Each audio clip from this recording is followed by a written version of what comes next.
तो इस वीडियो में बात करेंगे आज एचएसएससी स्टाफ सिलेक्शन कमीशन के चेयरमैन हेमंत सिंह के द्वारा इंटरव्यू दिया गया था।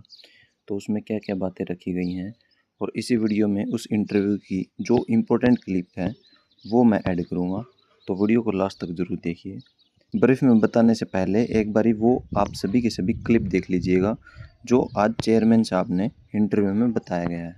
To maintain the level playing field and to ensure that no undue advantage is accrued to anyone, the Election Commission direct the final result of the recruitment / final selection may be declared after the completion of the general election to the Legislative Assembly of Haryana 2024, as there is a sufficient time available for the compliance of the direction of the Honorable Court. The result of the intermediate stage of the recruitment, however, may be declared by the HSSC. तो इस order में honourable commission ने हमें direct किया है कि आप result declare नहीं कर सकते इस इलेक्शन एमसीसी के कोड के ड्यूरिंग। और जो कोर्ट का हमने रेफरेंस लिखा था कि हमें तो कोर्ट के ऑर्डर के अकॉर्डिंगली करना है, उसमें भी ऑनरेबल कमीशन का कहना है कि उसके लिए आपके पास सफिशिएंट टाइम है, आप अक्टूबर के बाद करिए। तो ये तो बताया गया है चेयरमैन साहब के द्वारा ग्रुप सी की भर्तियों की ज्वाइनिंग और रिजल्ट से संबंधित कि ग्रुप सी की जितनी भी भर्ती हैं 56-57 हो गया, ग्रुप नंबर 1-2 हो गया या हरियाणा पुलिस हो गया, इनका ना तो रिजल्ट आएगा ना ही इनकी ज्वाइनिंग हो सकती है, क्योंकि इलेक्शन कमीशन ने साफ साफ बोल दिया है। ये हाई कोर्ट की जजमेंट का सहारा ले रहे थे, तो इलेक्शन कमीशन ने बोल दिया कि 31 मई को हाई कोर्ट की जजमेंट आई थी, तो 30 नवंबर तक का आपके पास में टाइम है।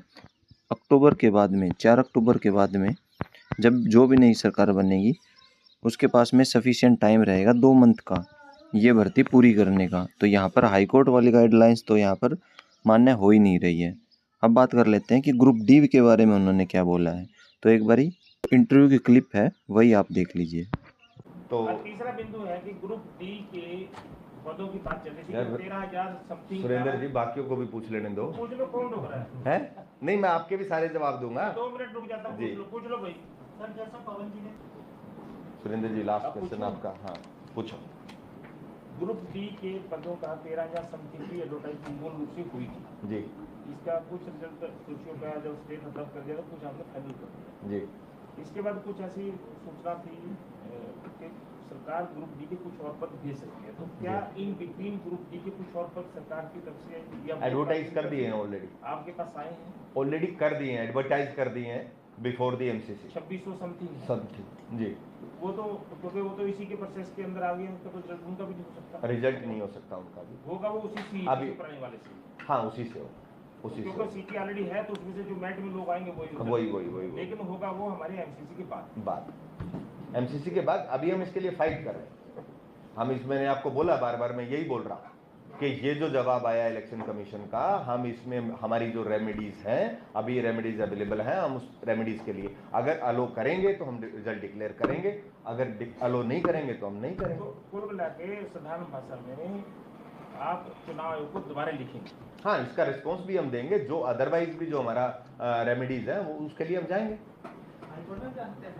रेमेडीज काफी देखते हैं किस रेमेडी में कहाँ पे हमारे लिए फिजिबल है, और लीगल आर्गुमेंट तो मुझे नहीं बताना चाहिए।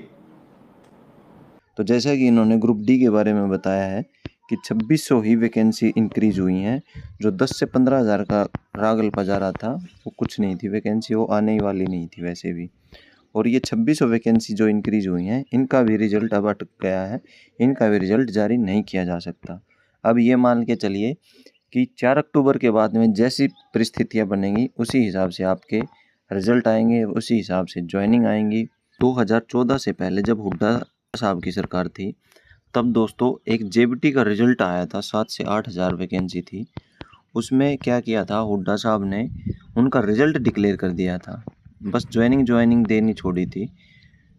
और 2014 में आ गई बीजेपी सरकार, तो खट्टर ने उन बच्चों को ज्वाइनिंग देने में 2017 ला दिया था, यानी कि 3 साल लगा दिए थे उन बच्चों को ज्वाइनिंग देने में।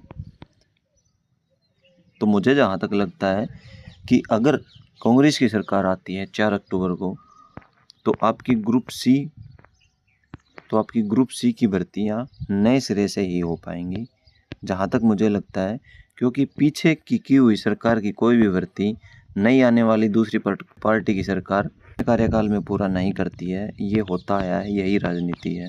सब अपनी पार्टी का नाम कमाना चाहते हैं, सब अपनी पार्टी का नाम ऊंचा करना चाहते हैं। तो ग्रुप डी के जितने बच्चों की ज्वाइनिंग हो गई वो उनकी हो गई, अब कुछ नहीं हो सकता। टीजीटी के बारे में बात करें तो टीजीटी का भी डिटेल रिजल्ट नहीं आएगा, ना ही अभी वेटिंग लगेगी। तो अभी सब कुछ रुक गया है। बस अब तो यही इंतज़ार है कि 4 अक्टूबर को किसकी सरकार बनती है, उसी हिसाब से अब चीज़ें लेंगी। तो आज की वीडियो यही थी दोस्तों, आप सभी को आगाह करने की कि अब क्या होने वाला है हरियाणा में। धन्यवाद दोस्तों, वीडियो को लास्ट तक देखने के लिए आप सभी का बहुत बहुत धन्यवाद।